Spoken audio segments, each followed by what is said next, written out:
Assalamualaikum warahmatullahi wabarakatuh. Hari ini kita akan belajar tentang kegiatan ekonomi berdasarkan kondisi geografisnya.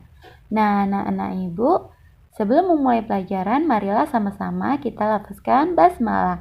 Bismillahirrahmanirrahim. Keragaman ekonomi di Indonesia ada beberapa. Yang pertama yaitu di bidang pertanian, bidang peternakan, bidang perikanan, bidang kehutanan, bidang pertambangan, bidang industri, bidang perdagangan, dan bidang jasa. Akan dijelaskan satu persatu keragaman ekonomi sesuai dengan bidangnya. Yang pertama yaitu bidang pertanian. Wilayah Indonesia berada di antara lintang 6 derajat lintang utara sampai dengan 11 derajat lintang selatan. Posisi ini menyebabkan wilayah Indonesia beriklim tropis. Wilayah Indonesia mendapatkan banyak sinar matahari dan curah hujan sepanjang tahun. Kondisi ini sangat mendukung aktivitas pertanian. Aktivitas pertanian juga didukung tingkat kesuburan tanah yang tinggi karena pengaruh banyaknya gunung berapi. Banyak penduduk Indonesia melakukan aktivitas pertanian. Dengan mencermati kondisi geografis Indonesia, aktivitas pertanian dibedakan menjadi dua, yaitu pertanian lahan basah dan pertanian lahan kering.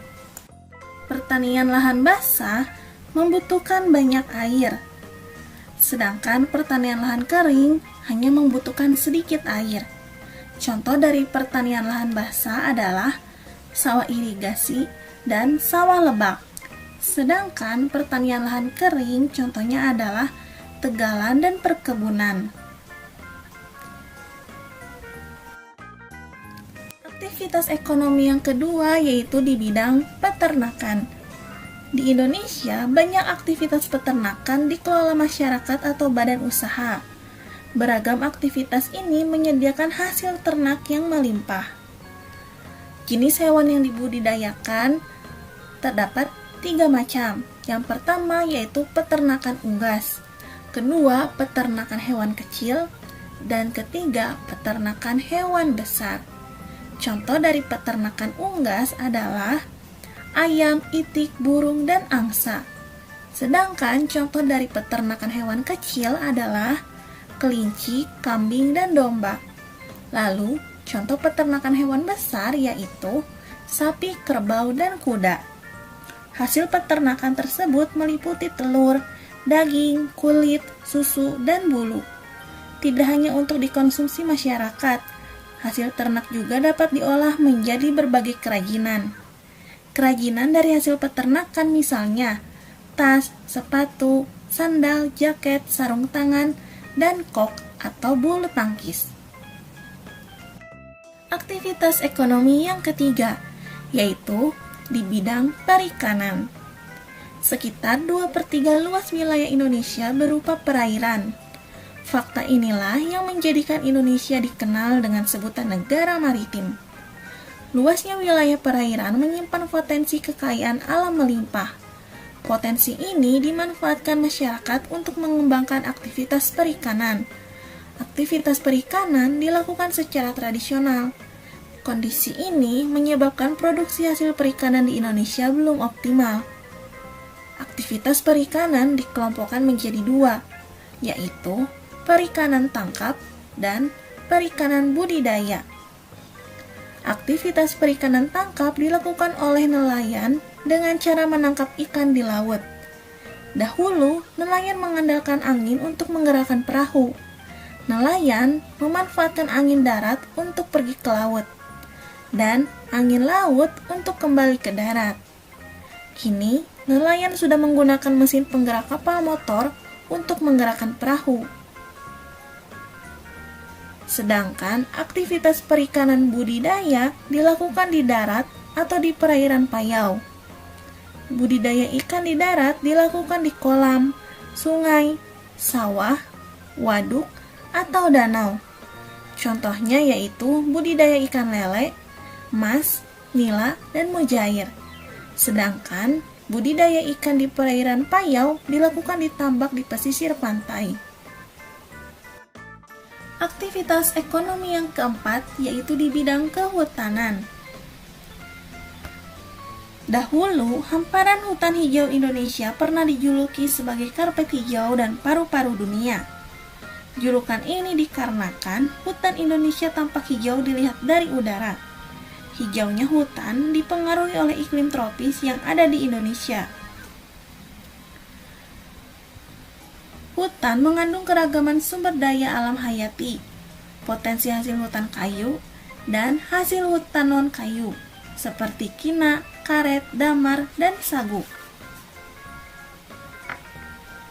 Potensi ini menjadikan Indonesia sebagai negara pengekspor kayu. Bagi Indonesia, hasil ekspor kayu menjadi salah satu sumber pendapatan negara. Aktivitas kehutanan juga perlu memperhatikan kelestarian hutan. Mengapa? Lestarinya hutan berdampak terhadap kehidupan manusia dan makhluk hidup yang tinggal di hutan.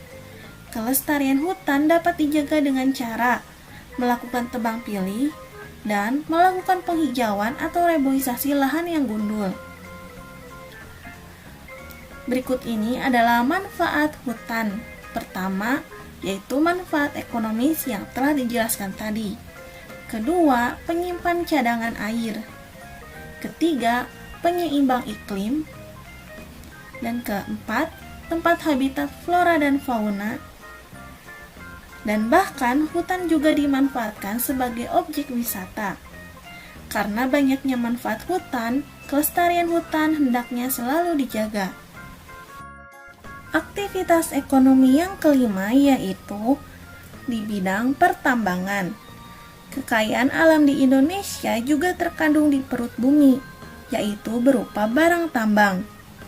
Potensi barang tambang ini hendaknya dikelola dengan optimal bagi kemakmuran rakyat. Barang tambang bersifat tidak dapat diperbaharui, sehingga perlu dieksplorasi dengan bijak.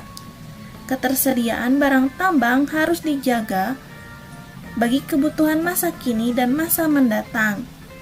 Selain itu, perlu dicari sumber daya alam alternatif agar sumber daya alam tidak lekas habis.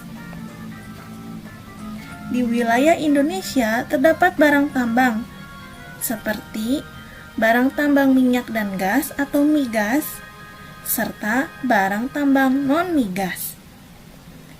Contoh barang tambang non-migas antara lain emas, perak, tembaga, batu bara, biji besi, nikel, aluminium, intan, pasir besi, dan bauksit. Aktivitas ekonomi yang keenam yaitu di bidang industri. Industri merupakan usaha mengubah bahan mentah menjadi barang setengah jadi atau barang jadi. Bahan mentah bersumber dari sumber daya alam. Adanya aktivitas industri dapat meningkatkan nilai dan kualitas suatu barang. Aktivitas industri dapat dilakukan oleh perorangan, kelompok, maupun badan usaha. Contoh industri di Indonesia antara lain industri otomotif, konveksi, sepatu dan sandal, ban, pengalengan ikan, minuman, makanan, serta pupuk. Aktivitas ekonomi yang ketujuh yaitu di bidang perdagangan. Potensi alam tiap-tiap daerah di Indonesia berbeda-beda. Ada yang kaya potensi alam, ada pula yang miskin potensi alam. Fenomena ini dipengaruhi oleh kondisi geografis tiap-tiap daerah. Akibatnya, tidak setiap daerah mampu menghasilkan barang yang dibutuhkan masyarakat setempat. Untuk mengatasi masalah ini, berkembang aktivitas perdagangan. Aktivitas ini dilakukan masyarakat untuk menyalurkan barang atau jasa dari produsen ke konsumen. Barang dagangan dapat berupa hasil pertanian, peternakan, perikanan, hutan, dan barang industri. Aktivitas perdagangan bisa dilakukan tanpa perantara ataupun dengan perantara. Produsen dapat langsung menjual atau menyalurkan barang dan jasa kepada konsumen. Jika ada perantara, produsen menggunakan perantara untuk menyalurkan barang atau jasa kepada konsumen. Contoh perantara dalam perdagangan antara lain pedagang besar, agen, dan pedagang eceran. Pada perkembangannya, aktivitas perdagangan juga melibatkan masyarakat luar negeri. Kegiatan perdagangan antar negara inilah dikenal dengan sebutan ekspor-impor. Aktivitas ekonomi yang kedelapan yaitu di bidang jasa. Aktivitas jasa merupakan kegiatan layanan kepada masyarakat dalam rangka memenuhi kebutuhan hidupnya. Sebagai negara kepulauan, wilayah Indonesia dihubungkan oleh selat dan laut. Oleh sebab itu, memerlukan beberapa bidang jasa untuk memenuhi kegiatan ekonomi di Indonesia. Contoh aktivitas bidang jasa yang pertama adalah jasa transportasi darat, udara, dan laut, jasa komunikasi, jasa perbankan dan keuangan, jasa kesehatan, jasa pendidikan, jasa konsultasi hukum, jasa pariwisata, dan masih banyak lagi jasa-jasa yang lainnya. Nah, Ibu, silakan kerjakan tugasnya di LKS ya. Kita tutup dengan hamdalah, alhamdulillahirobbilalamin. Sekian pembelajaran hari ini. Wassalamualaikum warahmatullahi wabarakatuh.